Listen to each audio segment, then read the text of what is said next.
Focus on bigger opportunities. To do this, you'll need to have patience as building bigger things takes a longer time.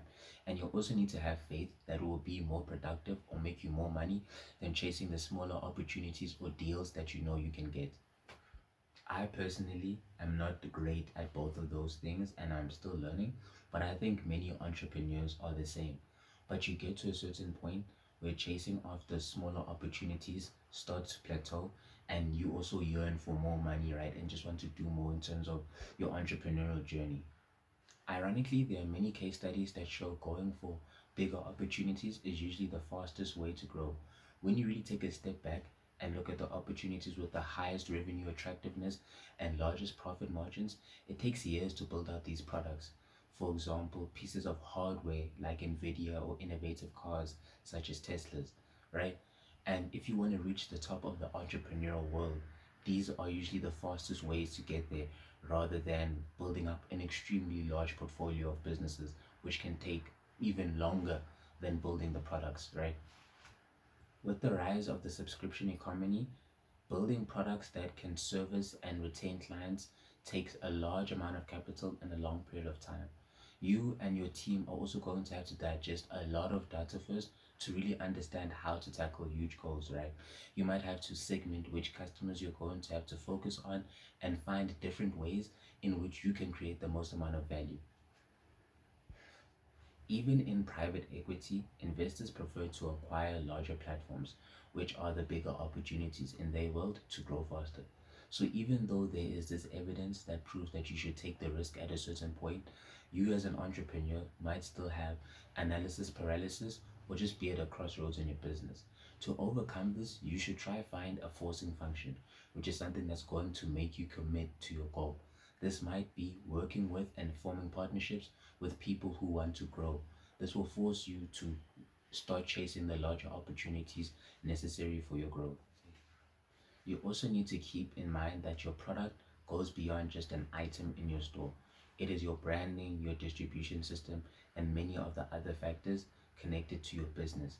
In the book Business Model Generation by Alexander Oswalder and Yves Piguet, they speak about the around 9 business building blocks that come into play when understanding opportunities. They are your customer segments, your value propositions, your channels, your customer relationships, your key resources, your key activities, your key partnerships, and your cost structure. Now, all of these are important to factor in because a lot of entrepreneurs fall into the trap of saying that they want to work on something big, but they end up working on something that has relative or average reward returns that's just different from the first thing that they were doing. This happens, one, because sometimes you don't really know where the big opportunities lie, and two, not being able to address the correct things when it comes to those opportunities. For example, you might have a genuinely great software product, but without the correct distribution systems, it won't have the opportunity to achieve that viral growth and might end up just failing.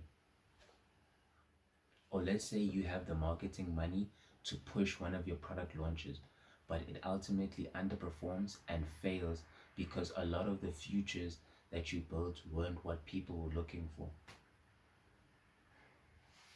Now, to avoid this and really start going after those bigger opportunities, you need to do the research. Research is one of the biggest revenue drivers in businesses, and you really start to see this when you look at the bigger companies as they invest heavily into research. But if you don't have the resources to develop huge R&D departments, you don't necessarily need to. All you need to do is little by little every day learn more about the topics and areas and the competitive landscape.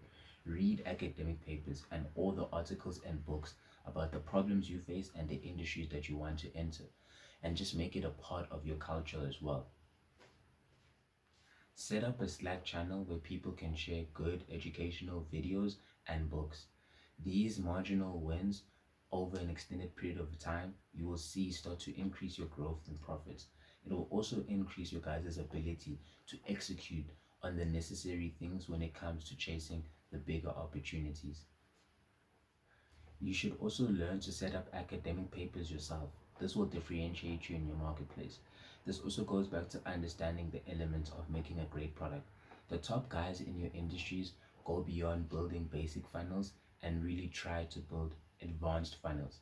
And again, academic papers are sometimes part of this, as it's a way to attract your target customer.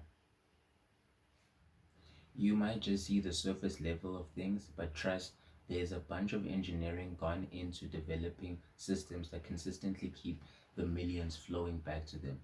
Some is even as advanced as developing recommendation systems to tailor products towards customers' likes, using micro segmentation tests and predictive systems to even build products that customers will like.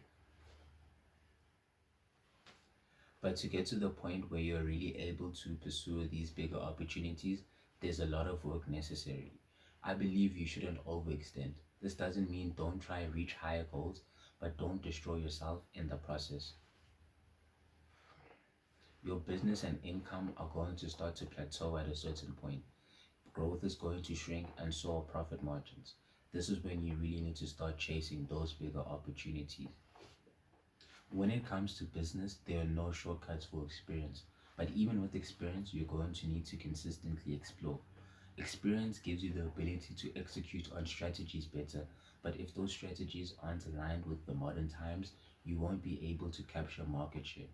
Or more precisely, that market share will be captured by the people who are able to execute on the strategies aligned with modern time.